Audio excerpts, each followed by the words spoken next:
오늘은 십계명 강의 8번째 시간입니다. 주일 예배 순서 해설이라는 제목으로 하나님 말씀 증거하도록 하겠습니다. 우리가 통용되는 말 중에 지성이면 감천이다라는 말이 있습니다. 지성이면 감천이다. 이거를 좀 풀었으면 이렇게 그 의미가 있습니다. 지극한 정성이면 하늘도 감동한다는 겁니다. 지극한 정성이면 하늘도 감동한다는 뜻입니다. 그러나 그리스도인들은 이렇게 이해하시면 안 됩니다. 그리스도인들이 이렇게 표현해야 옳습니다.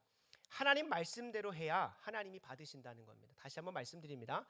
지성이면 감천이다가 아니라 하나님 말씀대로 해야 하나님이 받으신다는 것입니다. 이것은 우리가 지금 살펴보고 있는 주일 성수도, 예배도, 기도도, 말씀 읽는 것도 하나님이 가르쳐 주신 대로 해야 하나님이 받으시고 하나님이 역사하신다는 것입니다. 지극한 정성을 들이면 하나님께서 감동하셔가지고 역사하는 게 아니라요, 오히려 그 지극한 정성으로 예배 드린다고 자신의 은금 패물을 다 모아가지고 출애굽기 32장 어저께 읽었던 본문이죠. 맥체인 성경 읽기, 거기에서 그들은 하나님이라고 말하지만 오히려 하나님이 가증히 여기시는 우상 숭배인 금송아지를 만들어서 예배했습니다. 하나님이 가증히 여기시는 우상 숭배를 가지고 하나님이 감동하실 것이라 생각한 거예요. 근데 그 결과는 어땠습니까? 다시 한번 말씀드립니다. 우리는 지성이면 감천이다가 아니라 하나님이 말씀대로, 하나님 말씀하신 대로 해야 받으신다라는 그 고백 안의 결과는 3,000명 가량 동족 상잔, 레위 자손들이 자신의 같은 민족을 쳐 죽이는 그런 처참한 결과를 맞이했습니다. 우상 숭배에 따르는 사망의 결과였던 것입니다. 우리가 온전한 주일 성수를 지금 3주에서 4주째 살펴보고 있습니다. 우리가 온전한 주일 성수, 단순히 주 7일째가 되는 이날만 무언가 거룩하게 지키는 것이 아니라 성경이 말하고 있는 주일 성수는 이날을 시작으로 해서 주 7일의 삶이 하나님이 흡족하게 받으시는 참된 예배가 되어야 될지인데, 그 첫걸음으로 하나님께서 우리에게 공적 예배로 모이게 하셨다는 것을 우리가 기억해야 되고, 이 첫 단추와 첫걸음을 잘 내딛는 자가 주 7일의 삶을 능력 있게 살아낼 수 있다는 것을 성경이 증거하고 있고 우리 기독교 역사가, 교회 역사가 반증하고 있습니다.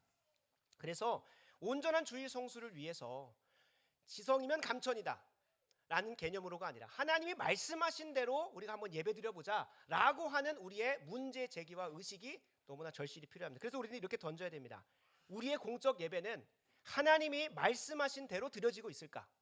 단순히 우리가 그런 마음으로 나오는 걸 떠나서 형식, 이 형식도 성경에서 보면 공예배 순서지라고 해가지고 출애굽기 41장에 몇 절부터 몇 절까지는 공적 예배 순서다라고 하는 게 하나도 없어요.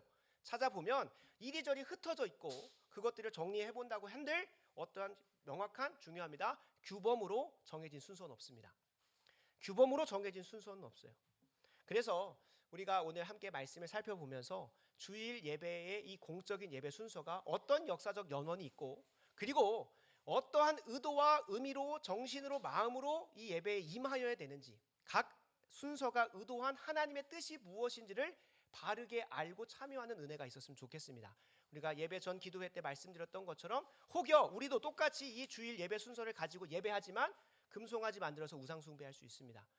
다시 한번 말씀드립니다. 지난주 주일 말씀 마지막에 무엇이라고 말씀드렸냐면, 주일 예배를 온전히 성수하는 자에게는 반드시 하나님께서 복 주십니다. 이거 우리가 지난주 말씀 가운데 살펴보는 거예요. 근데 나에게 성경에서 약속되고 있는 참된 복이 경험되어지지 않고 있다면 누굴 돌아봐야 될까요? 그걸 변치 않으시는 하나님을 찾아가서 원망하고 물을 것이 아니라 그 주일 예배를 임하는 태도가 변화되어진 나를 돌아보는 것이 성경적이라는 거예요. 그래서 주일 예배에 참된 온전한 주일 성수에게 마련되어진 그 복을 우리가 경험하고 싶을진데, 먼저 그 첫걸음이자 첫 시작이자 이 온전한 주일 성수의 그냥 모든 것이라고 말할 수 있는 이 공적인 예배를 한번 돌아보기를 간절히 소원합니다. 그래서 이 예배 순서 제대로 임해서 이 예배에 온전히 승리하고 그 예배의 승리로 말미암아 이어지는 우리 주 일상의 모든 삶이, 그리고 주님 다시 오시는 그날 주님 품에 안길 때에 이 땅에서 너무 하나님께서 주신 복을 누리다 못해서 저천국에 가는 것과 이 땅의 삶이 별반 다를 것이 없어지는, 당연히 다를 겁니다. 차원이 다를 겁니다. 그럼에도 불구하고 이 땅에서도 마치 에녹과 같이 주님과 친밀하게 동행하다가 어라 이제 집에 돌아갈 길이 더 멀고 주님 품이 더 가깝네 해서 그냥 주님 품에 안기게 되는 그 은혜가 우리 모두에게 있었으면 좋겠습니다. 특별히 오늘 우리가 살펴보는 이 예배 순서의 가장 큰 연원은 성경이지만, 기독교 역사 가운데 여러분이 기억할 만한 하나의 도시와 하나의 회의가 있습니다. 그것은 바로 웨스트민스터 회의입니다. 다시 한번 말씀드립니다. 웨스트민스터 총회는 여러분들이 한번 신앙에 있어서 우리의 신앙의 근본 혹은 근간이 되는 이런 문서들이 어디에 있었는가 했을 때 1645년에 열렸던 웨스트민스터 총회가 좀 근원이 됩니다. 그래서 우리가 관심은 안 가지지만 우리 대한예수교 장로회 합동 측의 신앙의 고백은 이 웨스트민스터 총회에서 표준 문서로 발간된 신앙 고백서의 근간을 두고 있습니다. 이거는 몰라도 천국은 갈 수 있는 부분이지만 우리가 예배를 한번 돌아볼 때는 그 신앙 고백서보다도 먼저 발간되어진 문서가 있는데요. 그 문서가 뭐냐면 예배 모범입니다. 이 예배 모범이 나오게 된 연원은 그 당시에 중세 1000년 동안 로마 가톨릭이 하나님을 예배한다고 하지만 누구처럼 출애굽기 32장에 나오는 이스라엘 백성들처럼 가증한 우상 숭배를 교회 안에서 자행하고 있었습니다. 예수님이라고 하는 이름을 얘기하고 말씀을 펴고 흉내는 내지만 그 안에 성경이 이야기하고 있지 않은 것은 다 허용된다라고 생각하면서 다 갖다 넣어가지고 그곳을 그냥 우상 숭배의 자리로 만들어 버렸어요. 그래서 우리가 좀 분별해야 될 부분 중에 한 가지는 스테인드 글라스를 한다든지 그 다음에 파이프 오르간과 같이 뭔가 웅장한 그런 음악들을 교회 안에서 한다든지 혹은 정말 민감한 데는 교회 안에는 향마저도 그러니까 오감을 온전히 자극하는 거예요. 이게 누구를 흉내내려고 하는 것이고 누구의 역할을 뺏으려고 하는 걸까요? 성령 하나님께서 말씀으로 역사하시는 것 이외에는 우리 더하면 안 됩니다. 근데 성령 하나님께서 역사하시는 것과 같은 흉내를 내고 착각을 일으키려고 그런 웅장한 음악, 그래서 이 전통을 따라서 교회를 세워보려고 했었던 개혁교회들이 있습니다. 그 개혁교회들은 드럼이나 이런 악기들을 철저하게 거부합니다. 왜냐하면 이 드럼이라는 악기가 우리 마음 가운데 울리는 그 성령의 역사인지 아니면 그냥 내 마음 가운데 감동인지 분간이 안 될 정도의 감정을 유발하기 때문에 그것들을 경계해 왔어요. 참고로 사도행전에 보면 헤롯 왕이 하나님을 흉내내 보려고 그 모든 창의 빛을 조절해 가지고 자신이 마치 신이 된 것처럼 빛나는 모습으로 무대에 서는 장면이 기록되어 있습니다. 그리고 그 이후에 하나님의 영광을 빼앗았기 때문에 벌레에 먹혀 죽습니다. 사도행전을 한번 찾아보시면 크게 유익이 될 겁니다. 그 흉내를 그 로마 가톨릭도 많이 흉내를 냈어요. 스테인드 글라스에 비춰지는 그 빛을 차고 들어오는 걸 보면서 마치 막 예수님이 나를 만나주시는 것 같은 느낌을 착시 현상을 만들어내려고 했던 그런 인간적인 노력들이 엄청 많아요. 그뿐만이 아닙니다. 그것들은 성경 안에 근원을 두지 않고 있어서 우리가 철저하게 배역하지만 이 성찬과 성례, 우리는 세례와 성찬만 지킵니다. 하나님께서 제정하신 거. 근데 그들은 7개의 성례를 지킵니다. 견진성사라든지 종부성사라든지 알 수도 없는 것들을 다 갖다 넣어가지고 예배 안에서 막 자행을 해요. 보면 많은 그 개신교에서 로마 카톨릭으로 가시거나 혹은 개신교보다 로마 카톨릭을 선택하시는 분들을 보면 그 분위기가 아주 웅장하고 거룩하기 때문에, 거룩하다는 표현도 하세요. 뭔가 신성하기 때문에 그곳 가면 마음이 평안해진다는 거예요. 근데 그거는 출애굽기 32장을 그냥 반복하고 있는 겁니다. 하나님이 받지 않으시는 가증한 우상 숭배를 지금도 마땅히 하고 있는 거예요. 근데 이 로마 카톨릭이 1000년 동안 우상 숭배 해왔던 그 교회로부터 건강한 방향으로 나아가려고 한 자들이 우리가 신앙의 선배들로서 아주 존중하는 16세기의 종교 개혁자들이에요. 그래서 제가 막 개혁자 하는 것은 로마 카톨릭의 그 우상 숭배로부터 탈피해서 마치 출애굽기 32장에 모세와 레위 자손들이 그 안에 있던 우상 숭배를 완전히 걷어내고 예배를 회복하고자 했던 그 노력을 이 개혁자들이 먼저 했기 때문에 그래요. 그래서 이 개혁자들의 후예가 100년이 지나서 1647년에 청교도들입니다. 그러니까 종교 개혁자들은 1세대로서 로마 카톨릭에서 했던 우상 숭배를 완전히 걷어내는 이론적 작업을 했다면, 이론 작업만 하는 건 아니지만 이론적 작업을 했다면 그거를 삶의 현장으로 완전히 적용시키고 실천했던 자들이 청교도들인데, 그들이 1647년에 모여가지고 약 7년여간 1000여 번 이상 모여가지고 목회자, 신학자 등등 모여가지고 수천 명이 모여서 회의를 한 것이 웨스트민스터 총회입니다. 그 총회 가운데 정해진 문서들이 여러 개 있는데요. 그 중에 한 개가 가장 첫 번째 나온 게 가장 관심이 있었던 예배 모범입니다. 그래서 이 예배 모범을 우리가 근거로 하여서 지금 이 현대 교회에서는 어느 교회를 가나 비슷한 순서로 예배를 드리게 되어 있습니다. 그 근원이 무엇이라고요? 로마 가톨릭의 우상 숭배를 완전히 타파하고 교회 안에서 하나님이 받으시는 참된 예배를 드리고자 한 마음 때문에 자신의 생업을 다 내팽개치고서라도 웨스트민스터 총회로 모여가지고 그 예배 모범을 세우고자 했던 것이 지금 우리가 근간을 두고 있는 예배 모범이라는 거예요. 그럼 여기서 우리가 던져볼 만한 것이 있습니다. 목사님, 이 예배 모범, 이 순서가 성경 어디에 나와 있습니까? 맞습니다. 없습니다. 성경에 분명히 나와 있다면 우리는 그것을 모범이라고 하지 않고 규범이라고 했을 겁니다. 변개치 않은 분명한 기준과 원칙이라고 얘기했을 겁니다. 그러나 모범이라고 하는 것은 가장 하나님이 기뻐 받으실 만한 공적인 예배의 모델이다라는 개념으로 성경 이곳저곳에서 그냥 짜집기 한 게 아닙니다. 오늘 우리가 함께 보는 출애굽기 19장은 아주 공적 모임, 하나님께서 임재하셔서 이스라엘 백성들에게 안내하시고 가르쳐 주시는 가장 거의 첫 번째 모임이라고, 공적인 모임이라고 생각하시면 좋겠고요. 이것을 따라서 초대교회에서 이곳저곳 뭐 바울 서신이든 사도행전이든 그곳에서 그 전통을 따라서 모여서 드렸던 예배의 흔적들이 있습니다. 뭐 단적인 예로 사도행전 2장 42절에 사도의 가르침을 받아 떡을 떼고 교제하고 기도하기를 힘썼더라 라고 하는 말씀이 있습니다. 사도의 가르침이라고 하는 건 설교고요. 그 다음에 떡을 떼는 건 성찬이고요. 그리고 기도하고 성도의 교제까지 가는 게 일단 그들이 주일날 모여서 공적인 모임으로 가졌던 것을 볼 수 있는 거예요.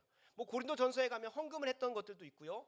그 다른 부분들을 보면 뭐 공적인 기도도 하고 신앙을 같이 함께 고백하기도 하고 하는 그런 흔적들을 잘 정리해서 오늘 우리 온 교회가 함께 따라가는 예배 모범을 만들어냈습니다.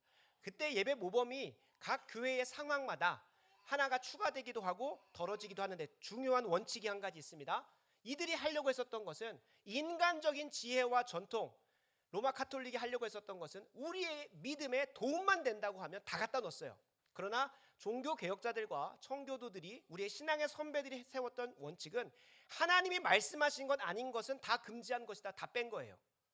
지난날 우리가 스테인드 글라스 하면 뭔가 좋던데 혹은 웅장하게 하면 더 좋지 않을까라고 하면서 갖다가 다 넣었습니다. 반대로 우리 종교 개혁자들, 우리 신앙의 선배들은 하나님이 명령하신 것 아니고서는, 성경에 기록된 것 아니고서는 기본적으로 하나님이 금하신 것이다 라고 생각해서 최대한 덜어내는 식으로 했습니다. 그들은 더했다면 우리는 뺐다는 거예요, 최대한. 그래서 청교도들 이후에 이어지는 예배당에 가보면 거의 하얀색입니다. 우리 의도하고 한 건 아니지만 대부분 하얀색이에요. 그리고 원래는 이런 현수막 같은 것도 원래 달면 안 됩니다. 그 아주 엄밀한 곳에서는 그냥 이런 부분은 다 빼고 그냥 온전히 말씀 강단 하나만 둡니다. 딱 들어오면서 우리에게 보여지는 게 무엇이 되냐면 십자가나 이런 것도 아니라 말씀의 강단이어야 됩니다. 이 교회는 말씀의 중심에 서서 예배 드려지고 말씀을 중심으로 하여 우리의 성도들의 예배가 이루어진다는 것을 가시적으로 보여주기 위해서 그렇게 한 것입니다. 뭐 단적인 예로 또 한 가지는 이 강단이 원래는 이렇게 낮으면 안 됩니다. 훨씬 더 높아야 됩니다. 그래서 그 개혁 시대 때는 강단을 엄청 올라가서 성도들이 고개를 들고 할 정도로, 심지어 거의 예배의 모든 순서가 거의 일어서서 했대요. 한 2-시간 정도 진행되는 동안 이 말씀을 듣기 위해서 진례자의 인도를 받기 위해서 계속 서서 위를 바라봐야 되는 거예요. 말씀이 어디서부터 옵니까? 하나님으로부터 오는 것이다라는 그 마음을 담아서 자리에서 앉아서 하는 게 아니라 일어서서 그것을 위께 높여 바라보면서, 그러니까 자연스럽게 우리의 그 행동의 실천을 통해 뭐가 고양될까요? 그냥 하나님 말씀하시면 듣고 말고 그런 수준이 아닌 거죠. 우리의 그 실천을 통해 하나님을 경외하고 하나님을 두려워할 줄 알고 하나님 말씀을 받는다라고 하는 마음으로 실천을 한 거예요. 그래서 제가 각 순서마다 필요에 따라서는 일어나시라고 말씀을 드리는 것이고, 특별히 예배 말씀을 우리가 봉독하는 시간만큼은 자리에서 일어나라고 해요. 왜냐하면 이거 성경에 있기 때문에 그랬어요. 그래서 이런 상황들을 우리가 다 알려드릴 수는 없습니다. 왜냐하면 예배 모범 책만 해도 매우 두껍습니다.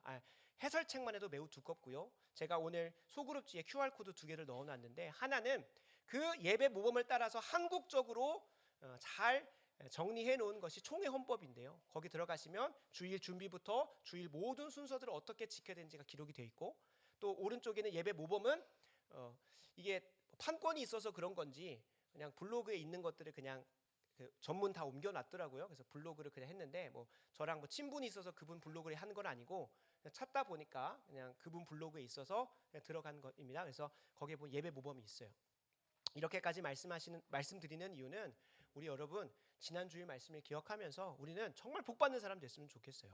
하나님께서 이사야 58장 14절 약속하신 것처럼 주일 성수 온전히 하는 자에게 주님께서 여호와 안에서 즐거움을 누린다 하셨고 이 땅에서 높은 곳에 올리신다 하셨고 야곱의 기업으로 이 땅에서 천국 맛보며 살게 하신다고 분명히 약속하셨어요. 그걸 위해서 우리가 한번 그 첫 단추이자 어떻게 보면 종지부라고도 할 수 있는 이 주일 공적인 모임을 하나님이 기뻐하시는 참된 의도와 의미대로 임하는 거예요. 그걸 시작으로 해서 주 7일의 삶이 하나님께 온전히 드려지고 이 땅에서 천국을 맛보다가 주님 다시 오시는 그날 이제 좀 쉴 수 있겠다. 이제 더 하나님 앞에서 참된 안식을 누릴 수 있겠다면 저 천국을 그냥 들어가게 되는 은혜가 우리 더 좋은 사랑의 교회 성도님들 있었으면 좋겠습니다. 그래서 오늘 너무나 학구적인 것 같고 지식적인 것 같지만 그 말씀 마무리하면서 전달하는 그 부분에 여러분 정말로 집중하셔서 내가 주일 예배 제대로 이렇게 임해야 되겠구나라는 마음가짐이 성령의 쏟아 부어 주심으로 결단되어지는 시간 되길 간절히 소원합니다. 말씀으로 들어갑니다. 오늘 본문은 출애굽한 이스라엘 백성들, 다른 말로 하면 구원받은 주님의 백성들이 구원받은 목적대로 살기 위한 첫 시작을 기록하고 있습니다. 출애굽기 12장이 이스라엘 백성들에게 출애굽한 6월절 사건을 하고 13장, 14장, 15장이 광야길에서 물도 먹고 메추라기도 먹고 만나도 먹으면서 오는 과정이었어요. 그러다가 19장이 어떤 장면이냐면 이스라엘 백성들을 왜 하나님이 구원하셨습니까? 가나안 땅에 보내셔서 거기서 젖과 꿀 이르는 거 먹으면서 살라고 한 게 아니에요. 가나안 땅이 어떤 땅이냐면 하나님을 대적하는 원수 우상 숭배자들이 가득하니까 그곳에서 이스라엘 백성들이 정복 전쟁을 통해 하나님을 예배하는 땅으로 바꾸어 가라고 허락하신 거라고 말씀을 드렸습니다. 그러면은 가서 어떻게 예배해야 되는지를 가르쳐 줘야 되지 않겠습니까? 그죠? 가서 니들 마음대로 살아가 아니라 어떻게 예배해야 되는지를 가르쳐 주기 위해서 오늘 출애굽기 19장으로 하나님이 모으시는 거예요.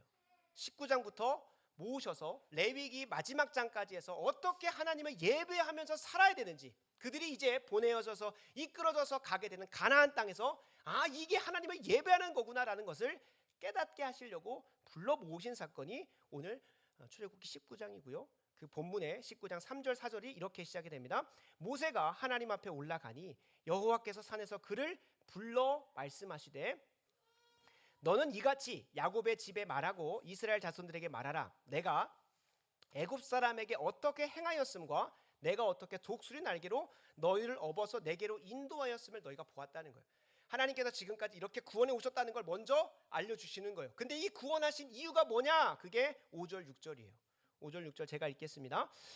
세계가 다 내게 속하였나니 너희가 내 말을 잘 듣고 내 언약을 지키면 너희는 모든 민족 중에서 내 소유가 되겠고 너희가 내게 대하여 제사장 나라가 되며 거룩한 백성이 되리라. 너는 이 말을 이스라엘 자손들에게 전할지니라. 아멘. 아멘. 그러니까 하나님이 이들을 소유 삼으시고 제사장 나라 삼으시고 거룩한 백성이 되게 하는 것까지 가시려는 목적이 있어요. 그리고 이 본문을 저희가 오늘 다 막 깊게 주의 안 할 내용인데 베드로전서 2장 9절 한번 살펴보겠습니다. 사도 베드로가 이 내용을 가지고 주석하고 해석한 내용이 있어요. 이게 무슨 의미인지가 베드로전서 2장 9절에 나옵니다. 베드로전서 2장 9절 다 찾으셨다면 이 시간 우리가 한 목소리로 합독하도록 하겠습니다. 베드로전서 2장 9절입니다.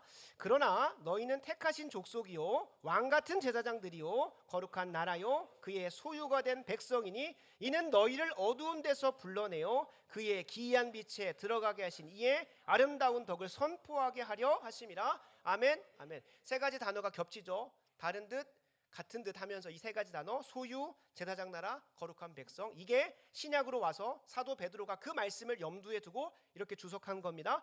택하신 족속, 왕같은 제사장, 거룩한 나라, 소유가 된 백성. 그렇게 하신 이유가 뭐래요? 그 이유는 그렇게 너희를 그런 자리까지 이끄시는 이유는 무엇이냐?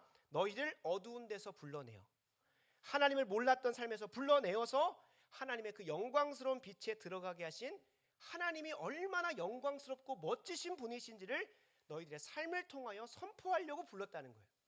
이게 구원의 목적이에요. 그러면 그 구원의 목적대로 하나님을 예배하고 하나님 영광스럽게 사는 그런 삶을 어떻게 살아야 되느냐? 그게 이제 19장 이 이스라엘 백성들을 불러 모으신 신의 산에서 선포하시는 거예요. 그게 먼저는 24장까지가 한 단락이 끝납니다. 그래서 이거를 기억하시면서 보시면 좋겠는데 하나님은 이스라엘 백성들에게 하나님을 예배하는 방법을 친히 알려주셨습니다. 그게 출애굽기 19장부터 24장이고 조금 더 길게 가면 레위기 전체까지라는 걸 기억하시면서 나중에 성경 보실 때 참고하시면 좋겠습니다. 출애굽기 19장부터 레위기는 구원받는 백성들이 장차 이제 보냄받아서 애굽에서 나오는 게 목적이 아니라 이제 그들이 구원받은 목적대로 가나안 땅에 들어가서 어떻게 살아야 되는지에 대해서 가르쳐 주시는 것이 19장, 24장이고 19장에서 24장은 특별히 공적 예배의 모범이 됩니다. 우리가 이 시간 주 6일의 삶을 살기 위해서 주 첫날 모이는 거잖아요. 그러니까 주 6일의 삶은 출애굽기 뒷부분하고 그다음에 레위기 전체에 보면 레위기가 제사만 있는 거 아닙니다. 실제로 그들이 삶에서 어떻게 살아야 되는지 하나하나 다 가르쳐 주세요. 우리가 관심이 없어서 그렇지. 읽다가 보면 놓치고 까먹고 오늘 하루 읽었다는 것에 만족하며 살아서 그렇지, 레위기는 그들이 어떻게 이 율법을 삶에 적용해서 살아야 되는지에 대해서 구체적으로 나누고 있어요. 그래서 그 첫 단추로 출애굽기 19장부터 24장은 공적 예배, 하나님께서 이스라엘 백성들을 다 모으셔가지고 임재하시고 말씀하시는 마치 이 주일 예배 강단과 같은 것을 보여주고 있다는 겁니다. 그래서 오늘 주일 주보를 함께 보시면서 각 순서들의 참된 의미를 출애굽기 19장에서 24장의 내용을 접목해 가면서 적용할 것이고요.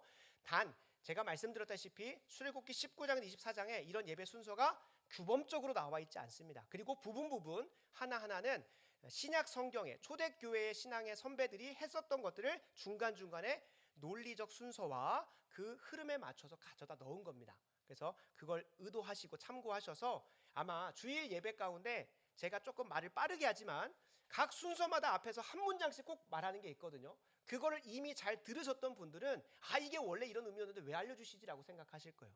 근데 그냥 뭐 다음 순서로 넘어가기에 그냥 브릿지로 제가 말하는 것처럼 생각하셨다면 여러분 앞으로는 그 브릿지로 하는 그 맥락이 신학적 의미를 잘 갖다 넣은 것이고요. 그 다음을 내가 어떠한 마음으로 임해야 되는지를 말씀드리는 것임을 기억하셨으면 좋겠습니다. 그래서 원하시는 분들에게는 제가 주일 예배 순서지 그냥 인도하지 않고요. 다 멘트를 다 적어놓고 오거든요. 그래서 필요하시면 다 드릴게요. 그래서 한번 보셔서 아 이건 이렇게 의도하는 거구나. 그리고 향후에는 주일 예배 모범으로서 새가족 교육에 필요해서 이것들을 또 문서로 만들 예정입니다. 그래서 참고하셔가지고 주일 예배는 아 이렇게 임해야 되는구나. 주일 예배 제대로 승리하면 주중의 예배가 승리할 수밖에 없구나라는 것들을 깊이 깨닫는 오늘 시간 되면 좋겠습니다.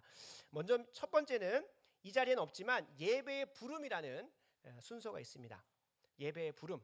우리가 함께 읽은 출애굽기 19장 3절에서 15절은 하나님께서 이스라엘 백성들을 예배의 자리로 부르시는 거예요. 하나님의 영광의 임재가 있는 그 예배 자리로 부르시는 장면이 가장 첫 번째예요. 그래서 제가 첫 번째로 어떤 걸 고백하죠?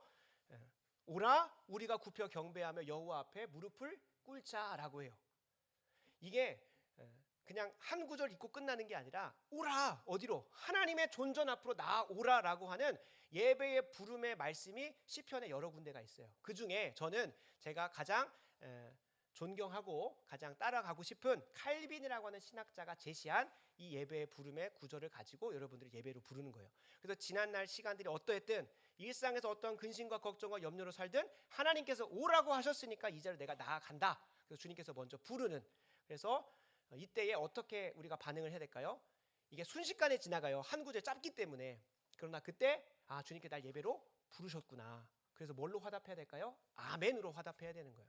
우리가 함께 읽은 출애굽기 19장 3절 6절 뒤에 보시면 이렇게 나옵니다. 모세가 내려와서 백성과 장로들을 하나님께서 부르라고 하셨으니까 불러서 여호와께서 자기에게 명령하신 그 말씀을 진술해요. 그때 백성들이 어떻게 대답하냐면 19장 8절입니다. 백성이 일제히 응답하여 이르되 하나님이 모세를 통하여 부르셨어요. 그것에 일제히 응답하여 이르되 뭐라고 말씀하십니까? 여호와께서 명령하신 대로 우리가 다 행하리이다. 이렇게 반응을 해야 돼요. 하나님께서 부르셨으면 우리가 반응을 해야 돼요. 근데 이거를 맨날 그렇게 말할 수 없잖아요. 그래서 두 글자로 줄인 거예요. 아멘이라고. 아멘은 헬라어로 진실로 그렇습니다 라는 표현인데 우리가 그렇게 다 준행하기 원합니다. 주님의 부르심에 내가 응하여 나아갑니다라는 걸 아멘으로 화답하는 겁니다.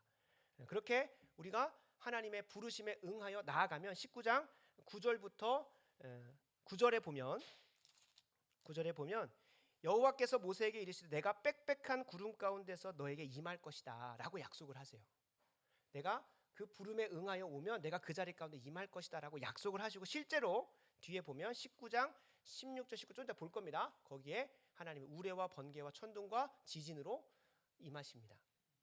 그러니까 우리가 예배 자리에 오면 주일날 이 자리에서는 번개도 쳐야 되고 우레도 쳐야 되고, 그게 아니라 그거는 구약의 언어로서 이게 하나님이 어떤 영광스러운 분이신지를 보여주는 거예요. 그거를 이제 기독교 화가가 우리 주보 2장의 세 번째 장에 보시면 이렇게 표현이 된 거죠. 그러니까 지금 신의 산이 있고 모세는 하나님 앞에 나아가 있고 지금 이스라엘 백성들이 아래에서 기다리고 있어요. 그때 번개와 우레와 천둥과 지진으로 임하신 것을 한번 형상화해 본 거예요. 그래서 우리가 정말 이 예배자에 나올 때는 하나님의 그 영광스러운 임재에 압도되어져 가지고 어떤 고백까지 나죠? 두려워 떨며 이스라엘 백성들이 뭐라고 얘기하냐면, 모세요, 우리는 그 하나님 앞에 다가갈 수가 없습니다. 우리 대신 가서 좀 듣고 와주세요라고 할 정도로 우리가 영광의 임재에 압도돼야 되고, 우리가 원래 하나님 앞에 드려야 되는 태도는 하나님 나의 친구시잖아가 아니라 경외함으로 나아가야 됩니다. 하나님께서 잠언을 통해서 수도 없이 말씀하시는 게 뭡니까? 하나님을 경외하는 자에게, 하나님을 두려워 떠는 자에게 내가 그가 대한 대로 나도 그를 존중할 것이고 대할 것이라고 약속을 해요. 그래서 제가 조심스럽지만 제 아이에게도 정말로 이 예배 자리만큼은, 이 공간만큼은 저희가 이 공간을 신성화하려고 하는 거 아닙니다. 지금은 예수님께서 성전을 허셨기 때문에 건물에 어디에 있지 않으세요. 그러나 적어도 우리가 예배하기로 공적인 자리에 주님의 부르심을 받아서 이 자리에 왔으면 이 자리를 두렵고 떨림으로 혹여 내가 그 자리 가운데 뭐하고 나가지 않으면, 준비되지 않고 나가면 내 육신마저도 멸하실 수 있는 분이고, 심지어 그 자리에 앉아있지만 영적으로 죽음을 맞고 하나님과 관계가 단절되어서 이 땅에서 나갈 수 있다는 그 두려움으로 저는 이 자리에 여러분들이 왔으면 좋겠는 게 마음의 소원입니다. 그리고 저도 이러한 형상을 이 자리 가운데 보이는 것은 아니지만 그런 압도되는 하나님의 영광 앞에 우리가 서는 그 은혜가 있기를 바라면서 위에서 기도하는 거예요. 그래서 우리가 예배로 부르는 그 자리는 먼저 모세를 통하여 하나님께서 부르시는 거예요. 예배 자리로. 두 번째 시간은 인내송입니다. 인내송은 우리가 그때부터 자리에 드러납니다. 피조물 된 우리가 창조주 되신 하나님 앞에 참 부족하지만 감히 표현할 수 있는 존경의 마음이 뭐밖에 없어요? 일어서서 하는 것밖에 없는 거예요. 이 자리에서 할 수 있는 게. 그래서 일어서서 하는데 그게 16절에서 19절입니다. 10절에서 15절은 저희가 좀 건너뛰었는데요. 그 하나님의 임재로 나아가는 데 있어 우리가 어떻게 준비해야 되는지를 나누고 있습니다. 10절 15절은 내가 셋째 날 뒤에 너희에게 임재할 것인데 그때 나오기 전까지 성결하게 하고 너희 마음을 잘 준비하고 그래요. 그래서 우리 예배 모범은 이렇게 좀 축약해서 이야기하고 있습니다. 제가 읽어드리겠습니다. 회중이 공중 예배를 위하여 집합할 때에는 백성들은 미리 저희의 마음을 예비하고 다 나와서 함께 참여할 것이다. 그러니까 늦으면 안 되는 겁니다. 게으름이나 다른 사사로운 모임을 구실로 공중 규례에 이 예배에 결석해서는 안 된다. 모든 사람이 예배당에 들어가되 불경건하게 말고 신중하고 품위 있는 태도로 들어가서 이곳 저곳을 예배하거나 향하여 절하지 말고 자리에 앉으라는 겁니다. 그래서 참 저를 무정하다고 말씀하실 수 있는데요. 성도님들 오시면 저도 인사 너무 하고 싶습니다. 그러나 예배당에서만큼은 성도님들하고 교제하러 온 게 아니잖아요. 이 시간 이 자리만큼 하나님을 예배하러 왔기 때문에 로비 공간을 그래서 저는 빨리 만들고 싶었습니다. 저 자리에서 많이 교제하시고 적어도 이 자리로 들어올 때만큼은 우리가 하나님의 존전 앞으로 나아간다는, 마치 대제사장이 1년에 한 번 이스라엘 백성의 모든 죄악들을 짊어지고 혹여 내가 잘 준비하지 않았으면 그냥 죽어버리는, 대속죄일로 들어갈 때에, 그 지성소로 들어갈 때에 혹여 내가 죄지었으면 죽을 수도 있다는 그 두려움과 떨림으로 하나님 앞에 나아갔던 것처럼 예배당에 들어올 때만큼은 적어도 이 자리를 우리가 좀 구별할 수 있는 그런 은혜가 좀 있었으면 좋겠습니다. 그래서 예배 자리에 오시면 그냥 자연스럽게 착석하셔서 개인적인 사사로운 일들은 밖에서, 또 안에서는 다른 사람들이 먼저 와서 기도를 준비하고 있는 것에 방해되지 않을 수 있도록, 적어도 나는 떨어지더라도 다른 사람마저 끄집어내가지고 같이 함께 가면 안 되지 않겠습니까? 그래서 이 자리에 들어오실 때는 좀 분별하시고 나오는 은혜가 있었으면 좋겠습니다. 그래서 예배 중에 이제 하나님께 임례송으로 나아갈 때에 우리가 이 찬양을 하면서 예배 중에 어떠한 태도로 임해야 할지를 우리가 점검하는 시간이에요. 죄송합니다. 이 예배 전에 그렇게 준비하고 나온다면 예배 중에는 어떠한 태도를 해야 될까요? 늦게 오시더라도 이렇게 얘기합니다. 공중 예배가 시작되면 회중은 전적으로 주의를 기울여서 목사가 그때 읽거나 암송하는 것 외에 다른 것을 읽지 말고 사사로이 소근대는 것, 이야기하는 것, 인사하는 것, 거기 참석한 사람이나 늦게 들어오는 사람에게 인사를 하거나 하는 행동을 하지 말고 멍하니 바라보거나 잠자거나 그런 보기 흉한 행동을 하여 목사나 주변 예배하는 사람들을 방해하고 자기도 하나님을 섬기지 못하고 남도 못하게 하는 일이 없어야 한다라고까지 적어놓은 거예요. 그러니까 예배 시간에 우리 호연이 자고 있는데 자면 안 되는 거예요. 이게 보면은 이게 눈길이 갈 수밖에 없고 하면 흐름이 끊기고 이렇게 하게 되잖아요. 그리고 심지어 다른 사람에게 방해가 되면 안 되겠죠. 그래서 제가 저희 세 번째 면에 공예배 시간에는 다른 사람에게 덕이 되지 않는 방언이나 핸드폰 사용이나 혹은 그 이외에 음료수를 취식한다는 거 하지 마시라는 거. 적어도 2시간만큼은 우리가 하나님 앞에 좀 진중하게 임하는 거죠. 그렇게 예배 자리에 가면 우리가 16절 19절을 한번 보겠습니다. 출애굽기 19장 16절 19절인데요. 하나님이 약속하신 대로 성결하게 준비한 자들 앞에 이렇게 임재하시는 거예요. 그게 우리 세 번째 면에는 그림인데, 셋째 날 아침에 우레와 번개와 빽빽한 구름이 산 위에 있고 나팔 소리가 매우 크게 들리니 진중에 있는 모든 백성이 다 떨더라. 이 두려움, 이게 단순히 그냥 막 무섭고 한 게 아니라 경외함으로 막. 저희도 그랜드 캐년 한 번도 안 가봤지만 그랜드 캐년에 가면 그 웅장한 자연 경관 앞에서 난 아무것도 아니구나라는 것들을 경험케 된대요. 가보셨나요? 네, 가보셨대요. 부럽습니다. 그거를 실로 경험한 거잖아요. 그러니까 우리도 보면 단순히 높은 곳에 올라가서 아래 보면 무서운 그런 수준이 아닙니다. 그 압도되는 경관 앞에서 우리가 두려워 떨게 되는 그 마음으로 주님 앞에 나아가는 거예요. 그게 주님께서 우리에게 요구하시는 거예요. 모세가 하나님을 맞으려고 백성을 거느리고 진에서 나오매 그들이 산기슭에 서 있는데 시내산에 연기가 자욱합니다. 보통 연기, 구름, 번개, 우레, 천둥은 그냥 하나님께서 임재하실 때 그 어미함, 이런 표현을 하면 좋겠는데, 어미함 혹은 그런 그 우리의 그 존재보다 너무나 탁월하시고 아름다우시고 충만하셔서 범접할 수 없는 것을 표현할 때 번개, 지진, 우레, 그다음에 구름, 이런 것으로 표현이 되어집니다. 나팔 소리가 크게 커질 때에 모세가 말한즉 하나님이 음성으로 대답하십니다. 그분이 임재하신 거예요 지금. 여기서 우리가 정말로 조심스럽게 돌아봐야 되는 건, 내가 과연 주님의 임재 앞으로 나올 때에 동네 아저씨를 대하는 것처럼 나오고 있는가, 아니면 정말로 창조주 되시고 나는 그분의 은혜가 아니고는 단 하루도 살 수 없는 그 구원자 되시는 그분이심을 바라보면서 나오고 있는가를 우리의 태도를 한번 바라보셔야 되는 거예요. 여러분 정말 착각하시면 안 되는 게, 주님은 우리의 친구 아니십니다. 근데 성경 여러 곳곳에 주님이 우리에게 친구라고 해주시니까 마치 우리가 그분을 쉽게 여기는데, 그 친구라고 말하는 문맥을 잘 보셔야 돼요. 왜 친구라고 주님께서 우리에게 말씀하실까요? 그분의 뜻을 알려주신다는 의미에서 친구지, 함부로 대하라고 친구라고 한 게 아니에요. 실제로 성경을 보면 요한복음 15장 15절도 그렇고 오늘 읽은 출애굽기 33장도 나와요. 모세에게 친구같이 말하셨다고 하는데, 말하는 것, 말씀하시는 것이 친밀하게 가르쳐 주시기 때문에 그런 거지, 함부로 대하라고 그렇게 한 적이 아무도 없어요. 근데 주일학교 찬송부터 바꿔야 돼요. 주님은 나의 친구. 그래서 저는 일부러 찬송가에 주님을 나의 친구라고 고백하는 건 최대한 배제하려고 합니다. 오히려 우리가 담아내는 건 뭘까요? 주님, 내게 그렇게 말씀해 달라고. 주님께서 비교하는 게 있습니다. 친구와 종을 비교하는데, 종에게는 하나님의 뜻을 하나도 안 알려주신다는 거예요. 그러나 친한 친구에게는 뭐합니까? 내 속내도 털어주고 마음도 나누지 않습니까? 그런 의미에서 친구라고 하신 거예요. 그래서 우리가 그 문맥을 좀 알고 예배에 임할 때는 친구 보러 오는 마음으로 오면 안 됩니다. 나의 육신과 영혼의 생명마저도 멸하실 수 있는 분이고 죽었던 자마저도 살리실 수 있는 그 창조주 하나님 앞에 내가 나아간다는 마음으로 우리가 인내송을 불러야 되는 거예요. 그래서 4절 부를 때 저는 어떠한 마음 가운데 힘듦이 있고 어려움이 있더라도 4절에 보면 나의 마음 기쁘고 할 때 무조건 웃어요. 내 얼굴에 근육을 사용해서 그 마음과 감정을 일으키려고 웃어요. 하나님 앞에 나오는데 내가 어찌 슬퍼할 수 있겠는가, 기쁨으로 나야겠다 하면서 그렇게 하는, 그래서 그 각 구절도 여러분들이 기억하시면 좋겠습니다. 세 번째입니다. 그렇게 우리가 하나님 앞에 그 어미하신 임재 앞에 우리가 나아가게 되면 그 다음으로 우리가 하는 건 신앙 고백입니다. 신앙 고백은 출애굽기에는 없습니다. 그러나 이 신앙 고백을 하는 이유는 뭐냐면, 이 순서는 웨스트민스터 예배 모범에 있기 때문에 우리가 추가한 것인데,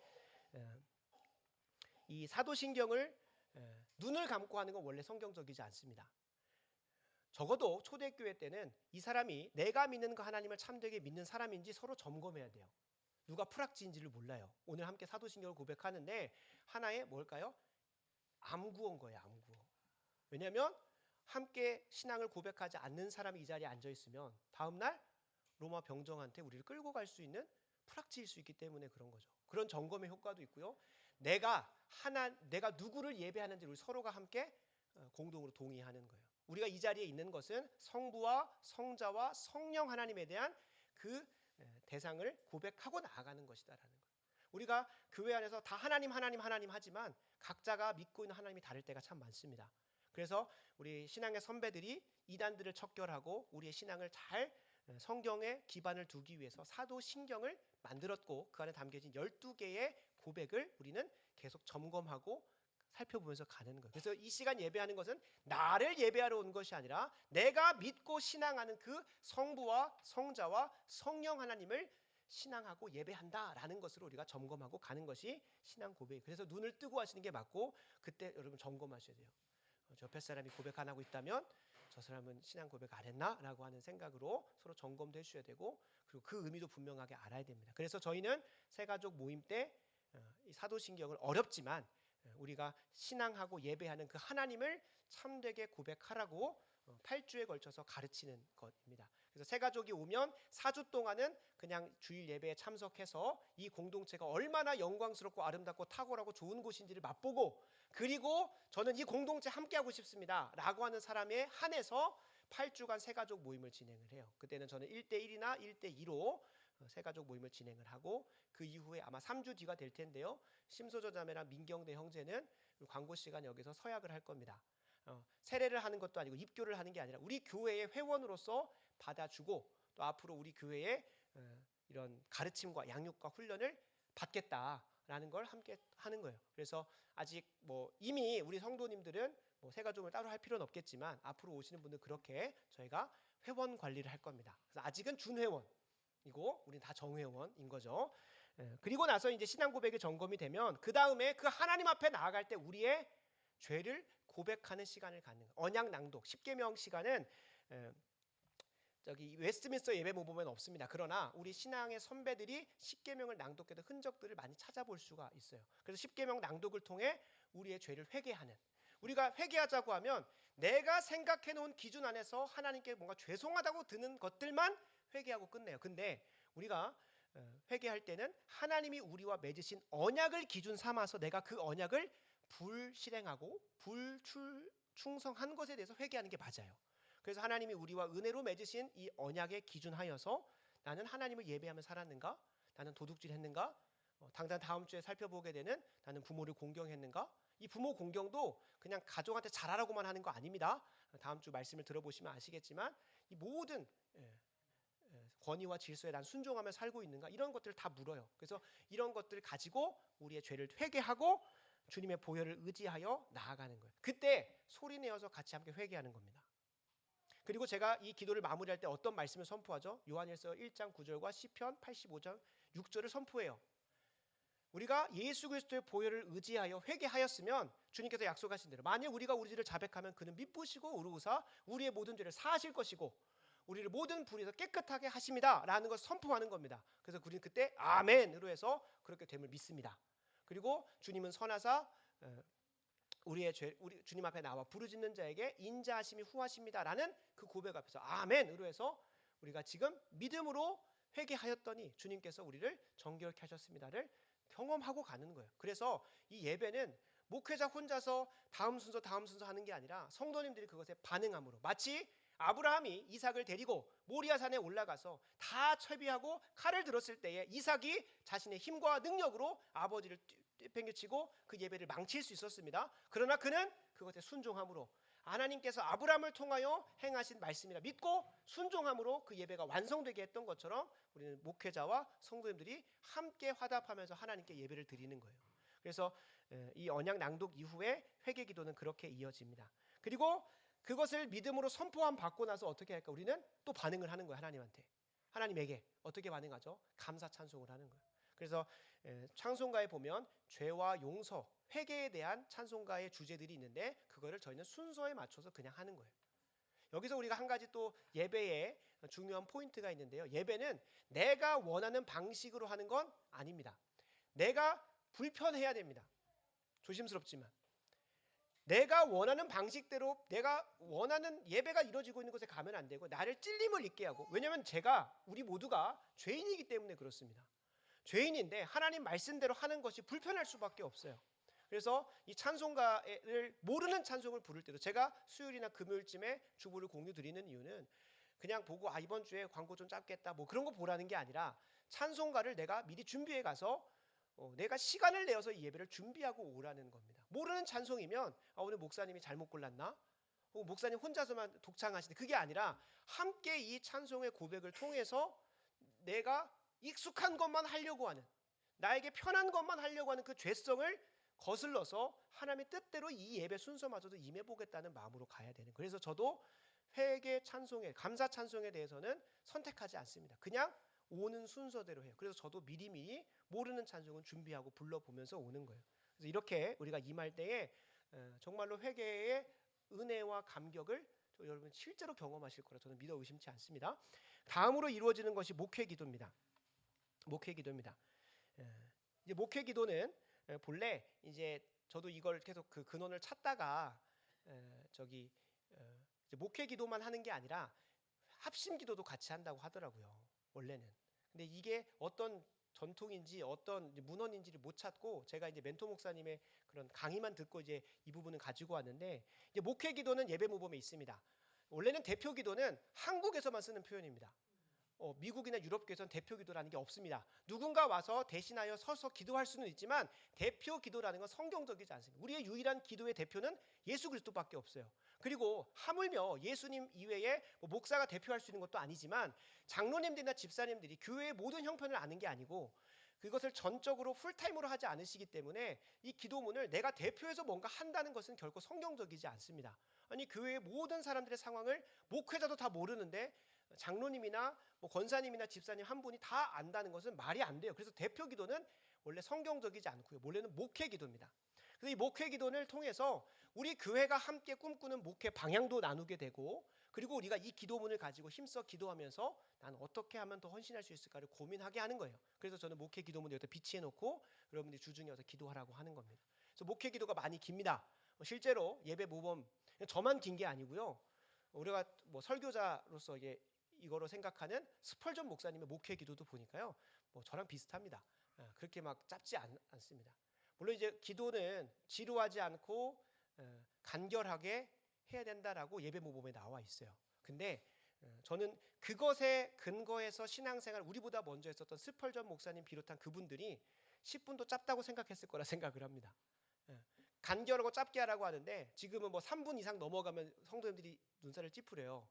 거기다 심지어 쇼츠 30초에 익숙해진 분들이 3분을 넘어가고 10분을 넘어가면 당연히 그게 짧은 수준이 아니라 오늘 거의 장편 드라마라 생각하시면서 들을 수 있겠죠. 근데 여러분 한번 그 내 30초, 3분으로 줄여진 그 집중력을 한 10분 그 목회 기도의 한 구절 한 구절이 내 기도가 되기를, 내 인생의 참된 고백이 되기를 한번 기도하면서 참여해 보셨으면 좋겠어요.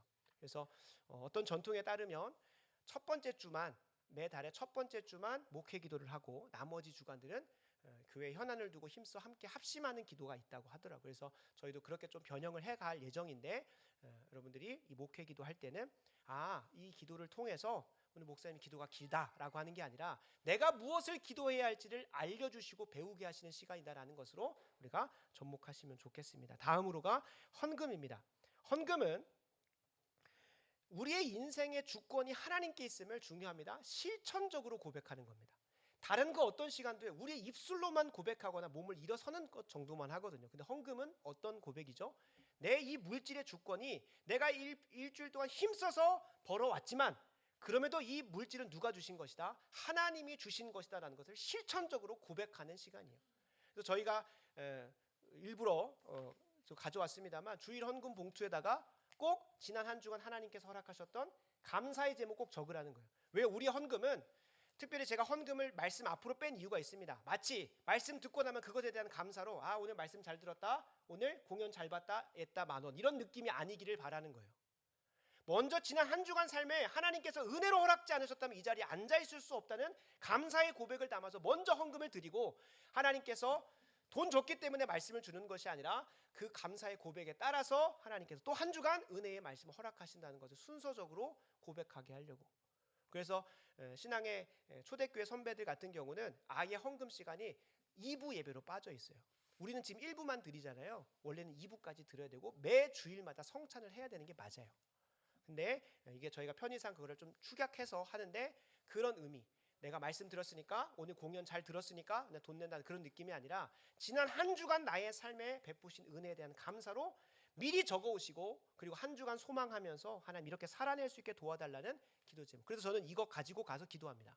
여러분 다 신방할 수가 없어요. 지금 뭐 상황도 저도 좀 쉽지 않은 상황이고, 그래서 이거 가지고 가서 매일마다 이거 두고 기도합니다. 근데 비어 있으면 그냥 이분 복 주세요라고 하고 끝내겠죠. 근데 그분이 한 주간 어떻게 살아가는지를 이걸 통해서 보게 되면 또 그분을 위해서 힘써 기도하고, 또 필요하다면 신방도 하고 하는 통로로 써요. 아직은 저희 교회 장로님이 없기 때문에 그런 목회 신방과 관련해서는 제가 이걸 그냥 도구로 사용하고 있습니다. 그래서 여기에 이제 감사 제목을 적으시는 게 원래 헌금의 본질입니다. 하나님이 내게 베푸신 은혜에 대한. 그리고 제가 언젠가 이제 11조 설교도 하겠습니다만, 11조는 내 인생의 주권뿐만, 내 물질의 주권이 하나님께 있음을 실천적으로 고백하는 거예요. 그래서 이 11조 헌금을 통해서 우리가 하나님이 이 물질이 내 인생의 주인인 것 같지만 하나님께서 주인이 되신다라는 걸 실천적으로 고백하는 거예요. 그러니까 11조 헌금을 내야 교회가 운영되어지고 해서 그거는 정말 경제적이고 경영적인 원리인 것이고, 성경적 원리는 내 인생과 내 물질의 주권이 주님께 있음을 고백하면서 하는 것이 11조인 거예요. 그럼 11조가 얼마나 큽니까? 그죠? 근데 이거를 이 예배 시간에 실천적으로 참여하는 거예요. 근데 들어오면서, 그래서 저희는 헌금 봉투 예전에는 그냥 주마다 표시하면 되는 그런 걸 썼었잖아요. 그게 아니라 매 주마다 번거롭지만 써서 넣고 내가 하나님께 그 감사의 고백을 담는 그런 걸 하자고 이렇게 한 겁니다. 그래서 오늘 이후로는 꼭 여러분들도 그렇게 참여하시면 좋겠습니다. 다음으로 광고 시간입니다. 이 광고 시간은 그냥 교회에서 하자고 하는 거 있구나가 아니라, 우리가 지금은 이렇게 숫자가 적은데도 서로의 소식을 모릅니다. 어느 사람이 생일인지 어떤 경조사가 있는지 몰라요. 그래서 목회자가 그런 광고들을 접수하고 성도들이 서로 교제하고 교통할 수 있도록. 그래서 오늘 이제 김민국 집사님 오셨는데, 김민국 집사님 결혼식도 저희가 2, 3주 전에 광고하고 안내를 했었습니다. 그래서 이런 식으로 서로의 경조사를 나누고 서로 기쁨을 나누기도 하고 슬픔을 위로하기도 할 수 있도록 광고를 넣은 것이고요. 그다음에 이 노회 사정이나 교회 기도 제목과 같은 걸 넣어서 교회의 목회 방향을 여러분들 함께 동참할 수 있도록 이렇게 하는 것이 광고의 시간입니다. 짧지만 성도의 교제도 이루어진다는 것을 우리가 기억해야겠습니다. 8번째입니다. 8번째, 조명 기도와 성경 봉독인데요. 성경 봉독 생각을 하면, 성경 봉독 생각하면 그냥 예배를 위해서 그냥 말씀 읽는 순간이구나, 시간이구나 생각하는데 그게 아니에요. 그게 아니에요. 실제로 우리 종교 개혁자들 같은 경우는 이 이외에도 성경 한 장씩을 매 주일마다 읽었습니다. 예배 시간에. 왜 그럴까요? 그 당시에 우리처럼 성경이 보편화되지도 않았고 그 자리에서만 말씀을 듣고 말씀을 읽을 수가 있었기 때문에 그 자리에 와서 한 장씩 읽는 거예요. 근데 우리는 이걸 어디로 뺐죠? 교동문과 시편, 이 모든 것이 다 그런 의도가 있는데 주중에 맥체인 성경 읽기 하라고 빼버린 거예요. 그것과 더불어서 이 성경 봉독은 오늘 하나님께서 선포하시는 말씀을 받고 듣는 시간이라고 해서 느헤미야 8장 5절 6절에 에스라가 강단 위에 서서 할 때 성도들이 자서 일어나서 그 말씀을 받았거든요. 그래서 그거를 우리가 전통을 따라서 성경 봉독을 하는 것이고, 그 자리만큼은 일어나셔서 하는 겁니다. 저희가 별 표시된 것은 대부분 하나님 앞에 우리가 경배하는 마음으로 자세 일어나는 것이겠죠. 이 조명 기도는 이 성경 봉독 전에 무조건 해야 됩니다. 우리가 말씀을 읽을 때에 그냥 내가 이해한다고 되는 것이 아니라 이 말씀을 쓰시고 기록하신 성령 하나님이 조명하여 주셔야만 우리에게 그것이 깨달아지고 적용될 수 있다는 믿음의 고백이에요. 그래서 조명 기도 때 이 말씀을 밝히 보여주시라고 기도하고 성경 봉독을 하는 겁니다. 성경 봉독 이후에는 마치 오늘 우리가 출애굽기 20장에 보면 그렇게 하나님께서 이스라엘 백성들을 모으시고 직접 말씀하세요. 모세를 통해서 말씀하신 게 아니라 20장은 모세를 통하여서가 아니라 하나님이 직접 그들에게 말씀하시는 본문이 뭐냐면 십계명이에요. 십계명. 십계명을 선포하셨어요. 그 어미하심 앞에, 그 두려움 앞에서 이스라엘 백성들을 모세를 보내서 대신 받아달라라고 해가지고 모세가 들어가는 거예요. 근데 이 성경 봉독은 출애굽기 20장 1절에서 17절에 있는 십계명 선포라면, 하나님 직접 말씀하시는 거라면, 이제 모세가 가서 그분의 음성을 듣고 와서 또 적용하는 게 있어요. 그게 설교인 거죠. 하나님이 내게, 이순종 목사에게 말씀을 전해주시면 그 말씀을 가지고 가서 설교하는 게 21장부터 24장인 거예요. 21장부터 24장까지가 보면 십계명에 대한 해설입니다. 하나님의 말씀을 우리 이스라엘 백성들에게 적용시켜 주시는 거예요. 십계명이 하나님의 말씀, 그리고 그 말씀을 이스라엘 백성들의 삶에 맞게 적용시켜 주는 게 설교. 21장부터 23장까지가 그렇게 진행이 됩니다. 그렇게 설교가 진행이 돼요. 그리고 나서 뒤에 보면 적용 기도라고 있는데, 목사님 저희 적용 기도 안 하지 않나요? 맞습니다. 저희가 지금은 적용 기도 안 하고 있습니다. 원래 그 하나님의 말씀을 받았으면 일단 뭐 해야 될까요? 기쁨으로 화답해야 되는 거예요. 감사로. 그래서 찬송을 해요. 그 말씀에 근거한 찬송을 찾아가지고 갖고 와요. 그래서 지금 주일과 안식일에 대해서 4주 동안 진행하고 있기 때문에 제가 바꾸기 귀찮아서가 아니라 43장이 계속 그거를 담아내고 있기 때문에 갖고 왔고요. 이 찬양을 부르면서 주일 말씀을 묵상하고, 그리고 뭐 해야 될까요? 내 삶으로 적용하는 기도가 있어야 되는 거예요. 이 찬양 부르면서 제가 빠르게 말은 하지만 주님께서 주신 은혜를 감사하고 그걸 내 삶에 적용하는 시간으로 이 찬송 부르겠습니다. 항상 하거든요. 그 이유가 그 말씀을 들었으면 좋은 말씀 들었다 끝나는 게 아니라 이제 내 삶으로 마치 이 설교가 우리 21세기를 살아가는 더 좋은 사랑에게 성도님들에게 선포하신 말씀이라, 그러면 그 안에서도 누구에게? 나에게 적용하시는 말씀을 가지고 가고, 이때 기도하면서 붙들었던 그 적용을 어디서 나누는 걸까요? 소그룹 교제 시간에 나누시면 되는 거예요. 그렇게 하고 이제 축도로 우리가 마무리되는데, 다른 교회는 없는 탄원이 있습니다. 탄원이라고, 패티션이라고 해가지고 하나님 앞에 간구하는, 같이 함께 하는 건데, 이 탄원은 다른 그 교회도 없는 거죠. 근데 우리 교회의 전통 안에서 함께 넣어놓은 이유가 뭐냐면, 이 탄원은 우리가 지금 드리는 이 예배가 참 부족합니다. 그리고 일평생 하나님께 드리는 순종이 참으로 부족합니다. 근데 이것이 완성될 그날이 속히 왔으면 좋겠습니다 하면서 아멘 주 예수여 어서 오시옵소서라고 하면서 갈망하는 거예요. 이 모든 예배와 순종이 완성될 그날을 기다리면서 아멘 주 예수여 어서 오시옵소서. 근데 이거는 초대교회 성도들도 항상 했거든요. 마라나타 아멘 주 예수여 오시옵소서. 그 고백을 우리가 공예배 시간에 성경에서 말하고 있기 때문에 또 넣어서 함께 지켜지는 것입니다. 이거가 없으면, 이 순서가 없으면 우리가 이 땅이 전부인 것처럼 살게 돼 있거든요. 이 땅에 소망을 두고 살게 되기도 하고, 저 천국의 소망이 뭐 말은 그렇게 하지만 이 땅에서 다 누릴 것 누리다가 가고 싶은 마음대로 살아요. 근데 이걸 통해서 주님이 오신다, 주님이 빨리 오셨으면 좋겠다는 것을 우리가 함께 고백하면서 예배 마지막에 둔 것이고요. 그리고 나서 축도로 마무리할 때 많은 분들이 식당 봉사니 차량 봉사니 해가지고 축도 전에 빨리 가서 그 자리 위치에 되니까 나가시는 분들이, 이거는 진짜 불쌍한 겁니다. 주님께서 우리는 민수기 6장과 고린도후서 13장에 근거해서 축복을 하는데요. 민수기 6장에 나오는 것은 제사장적 축복이라고 해서 아론의 축복입니다. 주 여호와는 너에게 얼굴을 향하사 평안 주시기 원하고 복 주시기 원하고 하는 거 있는, 그렇게 하는 데도 있고요. 대부분의 경우 고린도후서 13장에 나온 것처럼 주 예수 그리스도의 은혜와 한이 없으신 하나님의 사랑과 성령 하나님의 감화 역사 교통하심이 우리 성도님들에게 있을지. 다만 제가 항상 바꾸는 내용이 무엇인지 아시나요? 그 말씀대로 순종하고자 하는 우리 성도님들에게 하나님께서 함께 하시겠다고 약속하시는 것은 가서 모든 민족을 제자 삼으라고 그 말씀에 순종하는 자들에게 함께 하신다고 하셨지, 그냥 항상 함께 하신다고 하시지 않으셨어요. 그래서 오늘 이 예배를 가지고 일상의 삶을 살아가고자 하는 자들에게 함께 하시겠다고 하는 그 복을 받고 나아가야 돼요. 하나님께서 함께 하시겠다고 하는. 목사님 그거 참여 안 하면 뭐 하나님께서 함께 하시지 안 하시나요? 아니겠죠. 근데 하나님께서 우리에게 주일 예배를 그렇게 지키라고 했으니까 그것에 온전히 순종하고 자리를 나가는 것이 합당하다는 거죠. 다시 한번 말씀드립니다. 안식일은 우리를 위하여 지으셨지만 안식일의 주인은 하나님이십니다. 하나님께서 지키라고 한 대로 주일 성수한 우리 16세기, 17세기의 그 신앙의 선배들을 보시고 우리 한국교회 초기의 그분들의 역사를 보세요. 그들을 보면 우리가 얼마나 주일 성수로부터 공적인 예배를 얼마나 내 마음과 자의적인 숭배로 만들어 왔는지를 한번 점검해 볼 필요가 상당히 많습니다. 그래서 오늘 좀 길었지만 오늘 이 내용 여러분 하나하나 숙지하시고 설교 전문은 다 올라갑니다. 제가 다 나누지 못한 것들도 많이 있습니다. 그래서 꼭 보시고 QR코드 들어가서 시간 날 때마다 주일 예배를 왜 이렇게 지키라고 하는지도 묵상하셔서 주일 예배를 온전히 승리하셨으면 좋겠습니다. 말씀을 마무리합니다. 말씀 마무리하기 전에 우리 예배는 성도의 교제로 완성된다는 걸 꼭 기억하셨으면 좋겠어요. 당연히 삶의 순종으로 완성되겠지만 주일 예배 축도로 끝나고 집에 가는 건 원래 안 됩니다.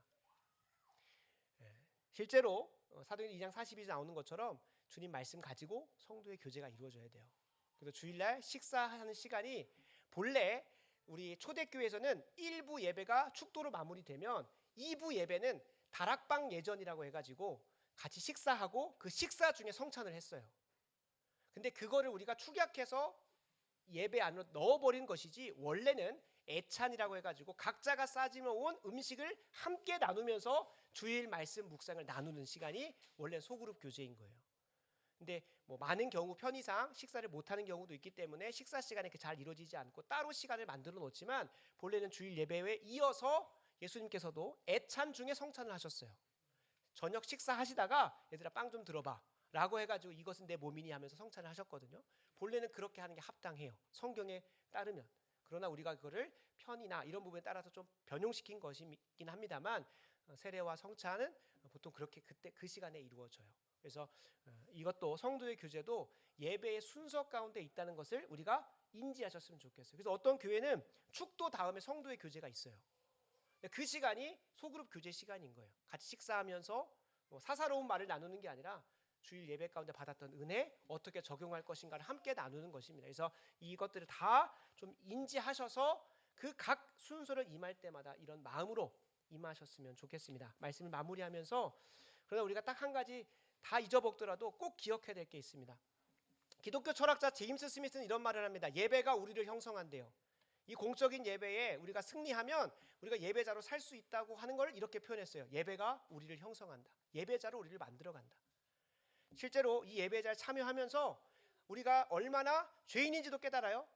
말씀대로 살아야겠다는 것도 일으켜요. 그리고 헌금 시간에 실천적으로 참여하면서 우리가 예배를 이렇게 드리는 것이구나를 하고 이것이 확장된 게 어디입니까? 가정 안에서 드리는 예배예요. 가정 예배로 모이라는 게 아니라 가정 안에서 내가 죄인임을 깨닫고 내 실천을 통하여 그 하나님의 사랑을 흘려보내고 일터에서 흘려보내고 그게 확장된다는 거예요. 반은 맞고 반은 틀렸습니다. 그러면 우리가 예배만 잘 드리면 모두 다 예배자가 될까요? 그 예배의 순서 제대로 알고 깨닫고 임하면 다 그렇게 변화가 될까요? 여기서 우리가 놓치는 부분이 뭐냐면 성부 하나님이 말씀으로 계획하셨고 성자 예수님이 완성하셨습니다. 그래서 중요한 것 그것을 우리에게 적용시켜 주시는 성령 하나님을 여러분 소외시키시면 안 돼요. 제가 다른 건 다 여러분 뭐 지식 노름이라고 하고 잊어버려도 상관없어요. 근데 주일 예배를 임하는 데 있어서 기독교 철학자들이 놓치는 게 뭐냐면 항상 누굴 놓치냐면 성령 하나님의 역사를 놓쳐요. 많은 교회들이 신학에 맞추어서 교리에 맞춰서 예배를 드리지만 어떠한 성령의 어떠한 감화 감동 역사하는 게 없다면 누구를 놓친 거냐면 성령 하나님의 강력한 임재를 놓치는 경우가 정말 많아요. 그래서 와서 1시간 이상은 힘써 기도하려고 애쓰는 게 우리들의 몸부림인 거예요.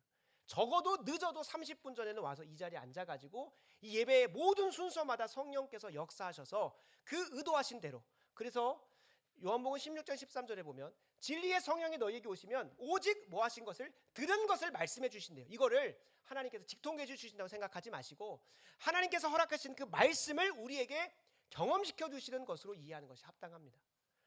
성령 하나님은 말씀을 벗어나서 일하시지 않기로 스스로 작정하셨어요. 요한복음 16장 13절에 의해서. 그 이외에 역사하실 수 있죠. 직통계시 하실 수 있죠. 그거 못하시는 분 아니에요. 그러나 질서와 경륜 가운데 우리에게 이 예배 순서, 성경에 근거한 예배 순서 안에서 역사하시겠다고 해요. 그래서 로마 카톨릭이 잘못 가고 있는 거예요. 말씀하지 않은 것을 갖다 넣기 때문에 거기서 우상 숭배가 일어나고 성령의 역사가 사라지고 사탄 마귀의 역사가 일어나는 것이고 이 교회 안에서 성령의 역사가 일어날 수 있는 것은 이 말씀에 근거하여 순서가 정리되고 그 순서대로 우리가 누구의 도우심을 구하며 성령 하나님의 역사와 도우심을 구하여 임할 때에 우리는 예배를 통해서 참된 예배자로 거듭나고 변화되어져 갑니다. 그리고 그것이 하나님이 받으시는 참된 영광입니다. 우리가 고상하고 소프라노로 하고 뭐 아카펠라로 하고 모든 수많은 악기를 해서 하나님 앞에 찬양 드릴 때 하나님 영광 받으시는 게 아니라요.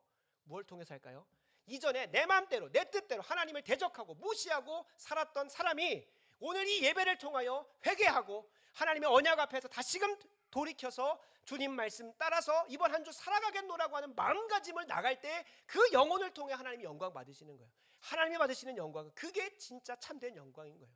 그래서 이 예배를 통해서 우리 한 사람 한 사람이 예배자가 됩니다. 예배 한 번 승리하면 정말로 우리가 예배자로 변화되는 걸 경험할 수 있어요. 그래서 저는 항상 그 기도해요.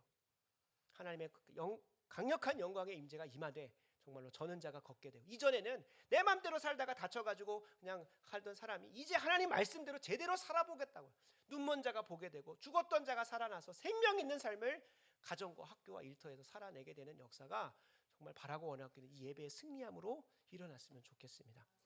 그걸 기대하시면서 꼭 다음 주부터는 일이 못 오시더라도 토요일 날 저녁에라도 시간을 내어서 이 예배를 위해서 힘써 기도해 주시고, 이 예배를 통해서 제가 주님 영광 보기 원하고 이전과 전혀 다른 삶으로 내 삶의 여정이 열리는 그 영광스러운 예배 되기 원합니다 라고 하면서 임하여 우리 모두가 우리 한 사람만 구원받고 끝나는 게 아니라 우리가 거하는 가정과 학교와 일터, 특별히 이 나라와 민족 가운데 주님의 영광 보여주는 그 은혜로운 주님의 예배자 되길 간절히 소원합니다. 기도하겠습니다. 아버지 하나님, 우리에게 일평생 붙들고 갈 귀한 말씀 허락하신 것 감사합니다.